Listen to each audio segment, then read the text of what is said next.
ಈ ಹಿಂದೆ ಶ್ರೀ ನರೇಂದ್ರ ಮೋದಿಜಿಯವರು ಮುಖ್ಯಮಂತ್ರಿಗಳಾಗಿದ್ದಾಗ ಗುಜರಾತ್ನಲ್ಲಿ ನರ್ಮದಾ ನೀರಾವರಿ ಯೋಜನೆಗೆ ಸಂಬಂಧಪಟ್ಟಂತೆ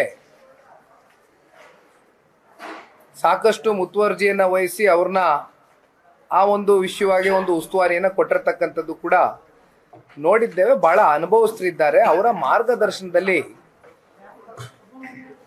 ಅವರು 3 ರಿಂದ 4 ತಿಂಗಳು ಗಡುವಲ್ಲಿ ಇವೆಲ್ಲವೂ ಕೂಡ ಈ ಕ್ರಸ್ಟ್ ಗೇಟು ವಿಚಾರಗಳು ಇಶ್ಯೂಗಳೇನು ಸಮಸ್ಯೆಗಳು ಉಂಟಾಯಿತು ಇದನ್ನ ಬಗೆಹರಿಸಲಿಕ್ಕೆ ಇಂದಿನ ವಾಸ್ತವ ಸ್ಥಿತಿಯಲ್ಲಿ ಸಾಧ್ಯ ಇದೆ ಅಂತಕ್ಕಂಥದ್ರ ಬಗ್ಗೆ ಹೇಳಿರ್ತಕ್ಕಂಥದ್ದು ಕೂಡ ನಾಡಗೌಡರು ಸಾಹೇಬರು ಹೈದರಾಬಾದ್ಗೆ ಹೋಗಿ ಅವ್ರನ್ನ ಭೇಟಿ ಮಾಡಿದಂಥ ಸಂದರ್ಭದಲ್ಲಿ ಅವ್ರಿಗೆ ವೈಯಕ್ತಿಕವಾಗೂ ಕೂಡ ಅವರು ಈ ಮಾತನ್ನ ಹೇಳಿದ್ದಾರೆ.